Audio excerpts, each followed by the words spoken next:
Allez, on va se rendre maintenant à une cérémonie de remise de diplômes. Mais les diplômés sont un petit peu particuliers. Il s'agit pour la plupart de futurs ingénieurs venus principalement d'Afrique, se former ici en Israël sous l'égide de l'Institut Mashav, évidemment cette agence de coopération d'Israël. C'est un reportage signé Déborah Benayoun avec Igor Basilenko. Dans l'auditorium de la salle de conférence de Jérusalem, c'est l'effervescence. Et pour cause, après 11 mois d'intense travail dans des fermes situées aux quatre coins d'Israël, ces 1400 étudiants originaires de 9 pays d'Afrique et d'Asie s'apprêtent à décrocher leur diplôme. Ils viennent d'achever le programme AgroStudies. Un programme proposé depuis 2005 par Mashav, l'agence israélienne de développement international du ministère des Affaires étrangères, avec le soutien du ministère de l'Agriculture. Objectif de cette initiative, transmettre à ces pays régulièrement soumis à des conditions climatiques extrêmes et très dépendants de l'agriculture, l'expertise d'Israël. Une véritable opportunité économique pour ces étudiants qui ont de grandes ambitions. C'est une joie pour moi de participer à ce programme parce que j'ai beaucoup appris, j'ai découvert de grandes choses. Ce qui est bon, c'est que nous avons acquis des compétences, des capacités et un peu de moyens financiers pour débuter nos projets que nous avions. Je détestais un peu la production végétale, mais étant ici, de par ma venue ici, ça m'a permis d'être motivé. Donc sur ma ferme, il y a la production de tomates que nous faisons. Une fois au pays, de par le peu de revenus que j'ai pu économiser ici, j'aurai à construire aussi ma ferme.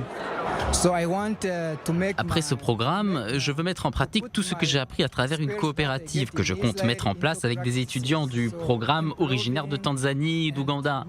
Il y a beaucoup d'opportunités dans ces pays qui peuvent nous aider à créer de la richesse et augmenter notre PIB. Pour beaucoup d'entre eux, une telle expérience revêt également une dimension plus personnelle. Je sais pas, c'est comme un rêve. Parce que l'Israël, depuis tout petit, moi je rêvais venir en Israël, venir à Jérusalem. Et ouais, je connaissais l'histoire de Jérusalem, mais j'avais jamais su que je pouvais venir et un jour, voilà, je suis là. Donc c'est un sentiment de reconnaissance et de joie. Une expérience aux conséquences diplomatiques pour Israël. Ce n'est pas quelque chose que vous pouvez mesurer avec des chiffres, mais cela nous aide à nous rapprocher des ministères de ces pays pour certains dossiers. Ces étudiants voient les liens qui unissent Israël et leurs pays respectifs. Cela nous permet de construire un pont exceptionnel avec les pays en développement. Une relation que plusieurs hauts dignitaires africains ont souhaité honorer par leur présence à la cérémonie. Je me sens très privilégiée d'être ici en Israël, en particulier à l'occasion de cette cérémonie de remise des diplômes. 200 d'entre eux sont originaires de l'Ouganda. Je suis très heureuse et fière de mon pays. Je suis très reconnaissante envers l'État d'Israël et je le remercie d'avoir permis à mon pays d'envoyer des étudiants ici. Ce chiffre est important et témoigne de l'étroite collaboration que nous entretenons avec Israël. Le Togo et l'État d'Israël entretiennent des relations séculaires et des relations sont au bon point.